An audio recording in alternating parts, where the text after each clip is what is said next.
But the Chicago Bears, when they made that trade, I mean, they made a hope that it would be the number one pick, but here we are. The Carolina Panthers put this pick in their lap, and they get Caleb Williams, big time talent out of USC. You talk about changing a culture and an identity of an offensively challenged football team. That's what Caleb Williams is going to be able to do for the Chicago Bears. Now, some people will question what he does from the pocket. Can he play on time? When he's protected, you see him deal from within the pocket. The ability to get over the top of the defense. He's got a huge arm. He expands the field. This arm talent's on display in all these off-platform throws. Watch him snap his hip here against UCLA when he's rolling to his left. Elite arm talent. He might be as good at this, rolling to your left and delivering the ball accurately, as you'll see. This was his introduction to us on the national stage CD rivalry game. He steps in for Spencer Rattler and leads Oklahoma back. The creativity, that's his calling card. We showed those twitchy throws that he has. The home run hitter, that can be both a good thing and a bad thing. Yeah, and it was a good thing at USC because he had to bring his team back, especially in 2023. But one thing, DJ, as I look at this and think about it, so many times when a quarterback's picked number one, a general manager has to find a way to surround him with talent. In this case, he's walking into a pretty talented-looking offense. You're talking about having DJ Moore, Keenan Allen, Cole Kmet as receivers. DeAndre Swift is a runner. Offensive line got better with Darnell Wright. And an underrated part of helping a young quarterback, give him a good defense. Montez Sweat came over last year to rush the passer. Two good linebackers in Tremaine Edmonds, TJ Edwards, and then the secondary, Jalen Johnson at corner, Jaquan Brisker at safety. That defense played well over the last half of last year. He walks into a situation where they're getting better already, and he'll continue to surround him with more talent. Yeah, the defense he played with last year was tied for 123rd in points allowed. So I think it's safe to say he's going to enjoy this Bears defense. Matt Eberflus already told him, we'll take care of you a little bit better than that. It's a great foundation. If, in fact, Caleb Williams does go there, that is what we all assume at this point, unless the Bears and Ryan Poles a fast one on us tomorrow. We shall see. But now we have the Commanders on the clock looking to take a quarterback second overall for the first time since Robert Griffin III in 2012. Who's going to be the pick here? Will it be another Heisman winner, too? Well, it's interesting you mentioned a Heisman winner who went to Washington, RG3, a little bit of a narrow frame, big-time athlete coming off a huge season. I have him doing the same thing here. Hey. Jaden Daniels at LSU is the selection over Drake May from North Carolina. I think Jaden Daniels a little more ready to play right now. His tape this year and this past season, there's a reason why he won the Heisman Trophy. He played the best, and that includes Caleb off this past season. He can make things happen with his arm, and then he also has that ability when things break down to take off and go and use his athleticism. It feels like he's been college forever. You look back, this is Brandon Ayuk who he's throwing the ball to in a duel against Justin Herbert. That's where the story began. This is where it took off at LSU. The touch and accuracy down the field, marrying your feet and your eyes. He does it beautifully. You see him working backside on this read, putting that ball in a position where you can run with it, and I mentioned that athleticism. You give him a crease. Look, that's not against a directional school. That's the University of Florida. That's real SEC speed, and he runs away from the field. CD, very smooth. He's precise. I say RG3. It's ironic that he ends up going in the same place, and I think people forget RG3's career was off to a heck of a start before some injuries derailed that run. And that's the big part of it because last year Bryce Young came in at 204 pounds, but it was water weight. He had to build himself up for that. This young man, he may look thin, but he's 207 to 210. And the big thing about his running, he's not running just to pick up first downs. He's running to hurt you. You're talking about 60 to 80 yards. Anthony Richardson brought that to the game for the Colts last year. He's not as big as Anthony Richardson, but he's a better thrower right now coming out. Then you combine the running ability, and we'll just make it very simple, Colleen. He's not Michael Vick. Mm-hmm. He's not Lamar Jackson, but he's the closest to that coming out since those guys were playing. That's a big reason why he's going to Washington. Dan Quinn's a defensive coach. He hates quarterbacks who play like Jaden Daniels, so he wants him on his team. Yeah, and that mobility will only help as they continue to build up that offensive line. They kind of need a quarterback that has that dual threat ability right now to win and to build for the future. All right, let's go to New England now, third on the clock. And there are a lot of needs on that roster. They could, in theory, go in a lot of different directions, but there is still another Michigan quarterback that they could take that's sitting out there, perhaps someone of the Chapel Hill variety. DJ, what do you think? Well, I think they're getting a lot of phone calls with this pick, and I think those phone calls are coming from Minnesota, and those phone calls are coming from the New York Giants. That's going to be their decision. I have them sticking and picking. You could look at them potentially sliding back and then maybe trying to get cute and come back up and get, J.J. McCarthy, the fourth quarterback. I think that's on the table.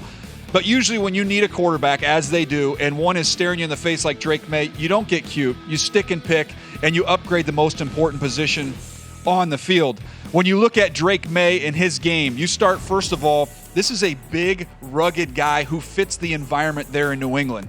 Power arm. Weather's not going to be an issue. He can fight through weather. He has a big arm to be able to cut through the wind. The touch and accuracy could be spotty at times, but when protected, you see the ability to put the ball where it needs to be. And here's some of the play-making ability, the creativity. Unfortunately, CD got a lot of opportunities behind that offensive line to show that off. Speaking of creativity, how about the left-handed toss here for the touchdown against Pitt?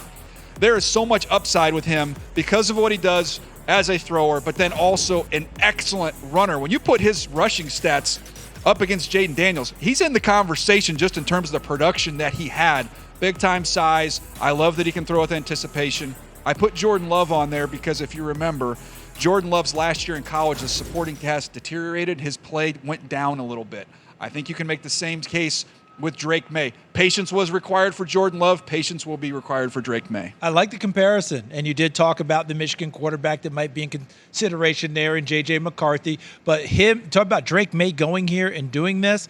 Plus, he doesn't have to play early. Jacoby Brissett is there to be the bridge quarterback and the mentor, right? He can be as Mufasa there for the young lion coming in and having a chance to play. The other part of this is this young man comes from an athletic family. Dad was a quarterback in North Carolina, might have been a major league pitcher without a bad shoulder. Brother won a national championship there in basketball, and he's the youngest, Colleen. Took a beating from all the other ones, and he's a tough kid, a lot tougher than what people know. So I like the fact that he gets a chance to go to New England. And last but not least, the old New England, they might have entertained these calls and made a move. This is a new era there, and I think they need to show their fans we're starting off with a new era. We start with a quarterback, and now they've got to build up around it. Monty Austinfort, he will start listening to offers officially tomorrow when they are on the clock. So what does Arizona do here, DJ? Well, again, I think there could be opportunities to move back. At some point in time, though, you're the Arizona Cardinals. You need impact blue-chip players, and you've got one at a position of need staring you right in the face in Marvin Harrison Jr. I believe they're going to stick, and I believe they're going to take him right here with this pick. Someone who feels like he's been on the radar for NFL teams for quite some time. Everybody knows about his father, Marvin Harrison, the Hall of Famer. This is not the same type of player, but he's an outstanding player, bigger, more physical. We go to the video, I can show you what excites me about him. You want to press him, you want to get up there and press coverage, he's going to swat you away like a bug. And he gets right on top and gets his way into the end zone. The run after catch, people were worried about him not running a 40. Are you kidding me? Watch him play. He's got excellent play speed, route snap, route polish, the ability to separate. And when he doesn't separate, he can climb the ladder and play above the rim. Watch this catch. Watch him snatch this ball and bring it back. This is an elite number one type receiver. You think about that catch radius, it's going to make life easy on your quarterback there in Arizona and Kyler Murray, and it's hard to find guys this big and this smooth and this fluid, CD. And DJ, remember the Arizona Cardinals last year on the perimeter?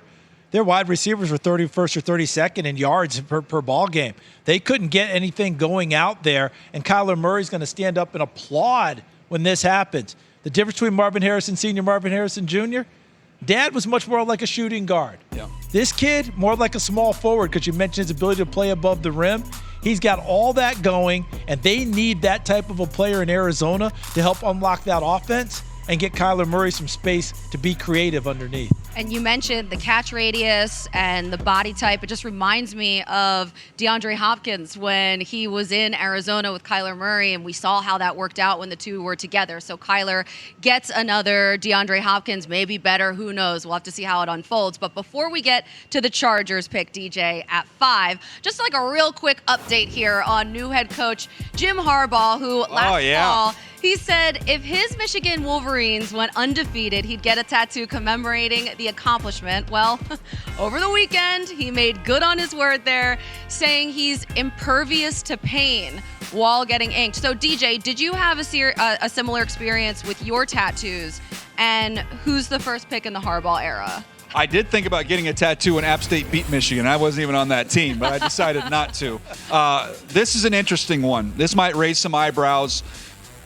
J.C. Latham is a great fit for them. He is a right tackle. He plugs in at right tackle. He is a big mauler. Joe Ortiz was from Auburn. He was with the Ravens, where they have a great relationship through Ozzie Newsome at Alabama, the Nick Saban connection.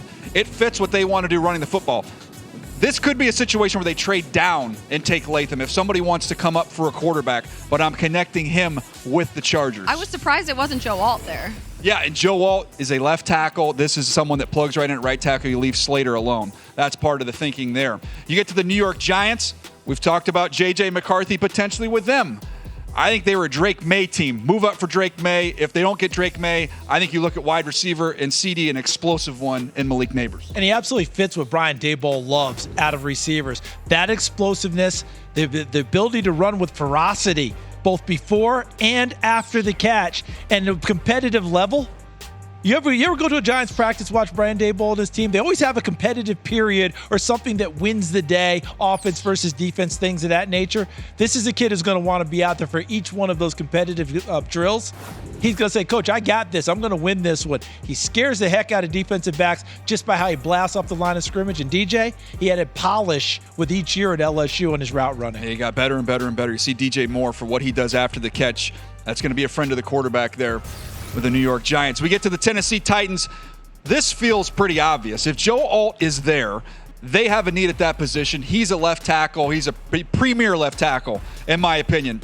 They have the hole. They have to fill it. I would think they would be elated in this scenario with Joe Alt still on the board. Yeah, the only thing that would change things if one of those top receivers is there. But I do think that Joe Alt, next to last year's number one pick, Peter Skoronski, is exactly what Rand Carthon, the GM, wants to see. He makes that nice move there. All right, it's time for our annual tradition. We're going to talk pass rush. We're doing it with again. the Atlanta Falcons. John Abraham, where have you gone? Yes, it's been a minute, but we're going to fix it. We're going to go out there and get Dallas Turner with his length, his ability to turn the corner, his ability to use that inside long arm to generate some pressure, and someone who ran in the 4.4s is going to look extremely fast playing on that surface. He'll be in a building he's been in before there in Atlanta as well. Yeah, listen, and you got to go get a great player at that spot. We've talked about the John Abraham thing ad nauseum. They thought they had it with Vic Beasley, had that one monster year, never came close to repeating it. They've got to have that guy with consistency, because this is a Falcons team that believes they can win the NFC South right here, right now. Kirk Cousins on offense. Can Dallas Turner help him out now on defense? I should say, I can't believe that I read this stat, but, obviously this has been such a need for so long in Atlanta. But since 2020, the Falcons have 23 fewer sacks than any other team in the NFL. Since 2020. So it has been a need for a very long time. So we move on here. DJ, now that means the Bears are back on the clock at 9 with their own original pick here in this year's draft. Their second pick in the top 10, but after this, only 2 picks remaining. Not a ton of capital here, pretty top heavy. So do they trade down, or do they get some help here for Caleb Williams? I didn't want to get too trade happy, okay? There's a couple coming. This very much could be a trade. You look at a team like New Orleans coming up for an offensive tackle, possible. I have the Bears sticking. I think this pick will service their first overall pick. And he's going to do it by getting his high school teammate. Olu Fashanu, a left tackle from Penn State. Yeah, he was high school teammates with Caleb Williams. This is an opportunity with him and Darnell Wright together to be those bookends you can build with going forward for the Chicago Bears. Here you see it back in high school. That's a big tackle for a high school football team right there. Yeah, why you got to grab him? As big as he is, why you don't need to do that. You don't need to do that. But this, to me, they could get a pass rusher, absolutely. But to me, you're running the show here. I need Caleb Williams to be successful. I want an embarrassment of riches on the offensive side of the ball. You just gave Braxton Jones Ajita, but it's okay, because now he comes in left tackle, Darnell Wright at right tackle. You build this football team. I reached out to a handful of teams, and I put those 2 options, their current option at left tackle and this scenario, and every single team said, take the tackle. And it's a big topic in Chicago, and you hear that answer a lot. No question. Yeah, Rome Odunze, it seems like that is the most popular pick to go with Caleb Williams there at 9. So I kind of like this new selection there. All right, so the Bears doing all they can to set up Caleb Williams for success in a much more competitive NFC North now that Kirk Cousins and Aaron Rodgers have left the division. Speaking of Rodgers and the Jets, they are on the clock now at 10. again. So does he finally get a first-round wide receiver? He's always looking for that skill position player. Does he get it, DJ? This is not a fist bump pick in the draft room. This is a jump out of your chair, give somebody a hug if Rome Odunze makes it to the New York Jets. This is exactly what they need. You go out and get Mike Williams. Mike Williams still recovering, coming off of injury.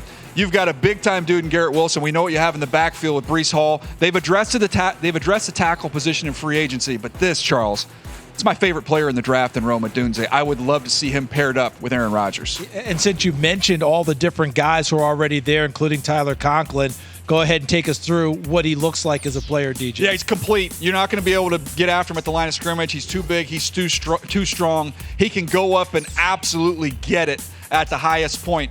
The speed, ran in the 4.4s. He plays to it. He's very smooth. I think some people questioned his speed. No, he's a smooth mover. He timed really well. For a big guy, he can sink his weight, run crisp routes.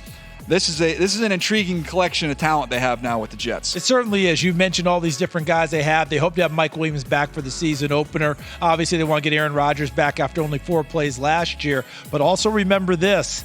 Their starting tackles now would be Tyron Smith at left tackle, Morgan Moses at right tackle. The pressure is on them so they can keep Elijah Vera Tucker in at guard and make sure Aaron Rodgers stays upright to throw to that collection of riches downfield because they need to get things off to a roaring start in New York and get things going. And Odunze, that's a big-time pick for them. Yeah, Brock Bowers was such a popular pick in so many mock drafts. Now this changes so many things down draft boards. I can't wait to see how these dominoes actually fall. And Colleen, if you're Rome Odunze, you call Aaron Rodgers immediately. Where do we meet? What do you need to know? What do you need from me? Because he needs that trust right out of the gate so they can get going. All right, let's go to Rodgers' old division. Let's go to the Vikings up next. And they didn't trade up for a quarterback here in your final mock draft. They stayed pat at 11. So do they take advantage with J.J. McCarthy and Michael Penix Jr., Bo Nix, all still on the board? I think they'd be comfortable with these 5 quarterbacks. And maybe they get leapt. Maybe somebody jumps in front of them to take one of them. I think they'd be fine with any of these guys at this point in time. J.J. McCarthy just falls right into their lap. So they're able to get someone who can sit behind Sam Darnold. There's no rush to get him on the field. J.J. McCarthy has been one of the more polarizing players in the entire draft. I think all the ingredients are there for him to be a solid starting quarterback in the NFL. As we go through and look at the video, I can show you what I'm talking about. Let's start, first of all, the arm strength. You heard about this at the pro day. It was one of the better quarterback pro days, and talking to those that were there, the ball does jump out of his hand. He can fit balls in tight windows when given those opportunities. He gets some pressure. He's athletic enough. He can create, make some things happen outside of the pocket. Here he is against TCU. That was a game that really showcased what he could do as a runner. So when you're watching him, CD, people will say, well, they never asked him to do it, so he can't do it. Those are two different things. They were able to run the ball, play defense, win a national championship. He played his role. I think he's more talented than a lot of people out there in the public give him credit for. As many adults told me when I was a kid, can't means won't. Yep. That's not necessarily true. And I remember you saying last year, when we talked about C.J. Stroud, many people were wondering what he could do and wondering why they didn't see this before that big game against Georgia in the college football playoff. That's why it's my comparison is C.J. Stroud for J.J. McCarthy. It's not apples to apples in playing style, Daniel and Colleen. It's apples to apples in terms of the question marks going into it. We haven't seen J.J. McCarthy carry a team. We haven't seen him throw it 50 times. We haven't seen him run it as much as we think we should see him run it. Well, C.J. Stroud had all those questions and more, and every one of them was answered with an exclamation point. We saw that, the best rookie quarterback we've seen in a long time. I'm not saying that's exactly what J.J. McCarthy's going to be, but all those questions people are asking are already on tape. Go in and find them and then ask him to do it at the pro level. I think that he can and will. And Kevin O'Connell, the perfect coach for him to go in there. He's a quarterback maker. J.J. McCarthy has talked about the fact that he's grown up a Bears fan. So that's going to have to change real quick. That wardrobe changed like that. So another quarterback off the board and another quarterback needy team is on the clock. Do the Broncos take one here despite trading for Zach Wilson earlier this week? Last year we broke precedents with this thing and made trades. And it was so much fun. We had a good time with it. Why don't you like fun anymore? Let's DJ? have some fun. Okay. Everybody's told me that the Philadelphia Eagles want to move up. Everybody's told me that the Denver Broncos, who don't have a ton of picks, would like to move back. So let's make this thing happen. The Philadelphia Eagles, they come up to the 12th overall pick. They end up having to part with a second and a fifth to make this happen. With the 12th pick, corner, they take a corner. No, they're going to take Fuaga here. Talisi Fuaga, who can plug in at right guard year one, and then eventually when Lane Johnson ever decides to hang him up, you can kick him out to right tackle. You look at Howie Roseman's moves over the past 3 drafts, he's traded into that first round. And he's always a year ahead in terms of drafting people and redshirting. And we're just rolling around to lucky number 13, DJ. The Raiders, it's their time to shine. They didn't move up for a quarterback in your mock, and their patience, it could pay off right here, right now. So who will Tom Telesco and Antonio Pierce choose for their maiden voyage together? They swung for the fences in this one to try and go get Jaden Daniels, just not able to get it done. So they still do need a quarterback, and at this point in time in the draft, Michael Penix makes all the sense in the world. This is someone with probably the biggest arm in the draft. When you just want to watch him throw side by side, it looks like he's throwing a Nerf ball. He's got those huge hands. He just swallows a football and delivers BBs outside the numbers and over the top. So the Raiders, to me, this is a clear upgrade over their current roster. When you look at Gardner Minshew and you look at Aiden O'Connell, no offense to those two guys, but as you see in this video here, this is a different level of a thrower. Attacking vertically, getting over the top. This is all against Texas. This was a big-time game for him. The pocket movement, which you question, he shows you he does have that ability. Didn't do it often, but he absolutely did it in this game. Here he is finding Odunze down the field. You can't throw it better than that, dropping that one beautifully in the bucket. How about this laser shot? The windows shrink when you get down inside the red zone. Can you work in the middle of the field? He beats the defender with the throw because of that arm strength. The arm, as good as it gets in this draft class, the comparison at the bottom will freak people out. As a thrower, the way the ball comes off of his hand remind me of Joe Flacco and Justin Herbert. Just how the ball spins. Like, this dude can chuck it. He has got a cannon. And those types of guys, the last thing they'll ever do on this earth, they'll be 90 years old. Before the coffin closes, they'll uncork 150 yards. Those kind of arms never change, right? And the DNA of the Raiders franchise is big arm guys throwing the football downfield. From Daryl the Mad Bomber LaMonica through Kenny Stabler throwing those deep shots, Cliff Branch running routes, Warren Wells running routes. Al Davis may not be there, but Mark Davis still owns the team, and that's a heavy influence there. The key now, Daniel, if they get Michael Penix, they've got to get people who can go out and get it. Devontae Adams is a terrific receiver. But you're talking about guys who can flat out fly. It's Raiders DNA. They've got the quarterback to do it now. Now they've got to go surround him with those guys, fleet-footed, who can go get it. Michael Penix Jr. and Gardner Minshew together in a camp battle, at least on the field, training camp. Get me to back together Saturday. I can't wait for this. So 5 quarterbacks go in the first 13 picks, according to DJ's mock draft. So now the Saints are on the clock at 14. Who's heading to NOLA? Well, the Saints have a screaming need. Maybe as much as any team in the draft. One team, one need. It is offensive tackle. We talked about the University of Washington. We just showed all those fancy Penix highlights. The guy protecting him, this left tackle, Troy Fautanu. He steps right in for the Saints. He can start at left tackle. Really has 5-position flexibility, CD. He's got the athleticism to play all the way across the line. Yeah, if he goes to another team, they may want to use him at guard, but he's a solid player who's going to take over and be able to play right away, whether you play him at tackle or guard. We get to the Indianapolis Colts here at 15. There you go. People wondering where Brock Bowers is going to go. He's a top 10 player, top 10 talent. It's about finding him the right home. My comparison for him was Dallas Clark with a jetpack strapped to his back. So let's give him number 44 in Indianapolis, and let's cut this dude loose with Anthony Richardson. I can't wait to see how he fits in with an NFL offense. Big-time explosive weapon. This will surprise people. Everybody assumes, oh, you've got Reek Woolen. You go out and do what you did last year with Devin Witherspoon. They're done at corner. They have been doing a lot of work on corners. To me, with Terrion Arnold, he can play inside. He can play outside. Mike McDonald's going to want versatile chess pieces. Terrion Arnold gives you that and also gives you the toughness and physicality to go along with it. Can you move Devin Witherspoon inside the nickel? And now that's where he is. Yeah, right? that's where he is. Keep him, and you're done. So you get Terrion Arnold there on the outside. Now we get to the Jacksonville Jaguars. One of the most fun players to watch in this draft class. Quinyon Mitchell aced the process out of Toledo. Turned down big money, could have gone to the transfer portal. He stuck it out. He went to the Senior Bowl, was dominant there. The best man cover corner in the draft.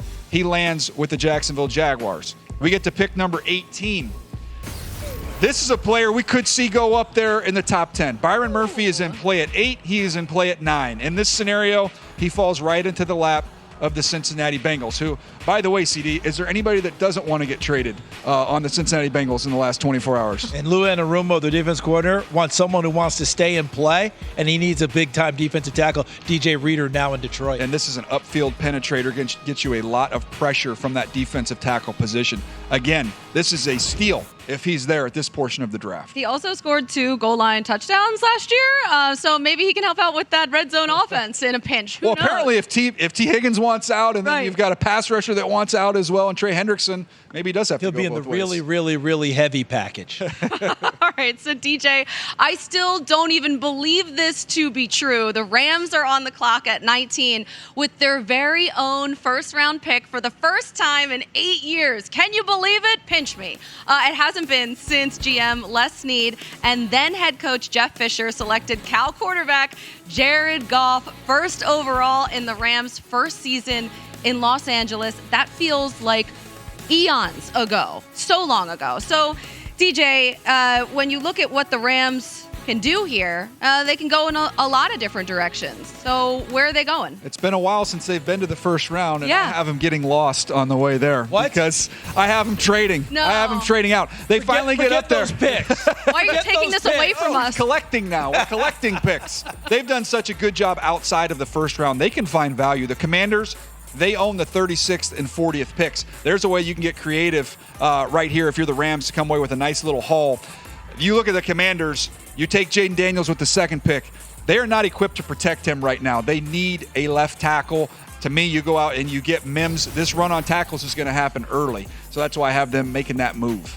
We get to pick number 20, the Pittsburgh Steelers. Speaking of tackles, they go out and get Guyton, Tyler Guyton from Oklahoma. Ironically, him and Mims go back-to-back because every team has had this debate and discussion. Who do you prefer in these two guys? Both raw, both haven't played a ton of ball, both have elite traits to be tackles in the NFL. That gives Broderick Jones over to left tackle in Pittsburgh. Yeah, and there you go. And you're off and running. We get now to the Miami Dolphins. What's the name of that man? Christian Wilkins? Yeah, he's no longer there. Yeah. So you're going to have to Vegas replace now. him. He's kind of a good player. So you go out to the University of Illinois, Johnny Newton. Big time upfield penetrator, disruptor. You see it right here. His ability to close and finish as good as it gets from a defensive tackle. He's plug and play as a starter for the Miami Dolphins. How about Washington getting the tackle to go with the quarterback like Atlanta did with Matt Ryan when they got Sam Baker? So, after Denver trades back 10 spots with Philly, they are now on the clock.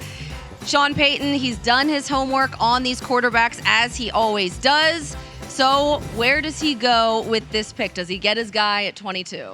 A couple things. I don't believe they want to take a quarterback at 12. So you're able to trade back, get a little value there.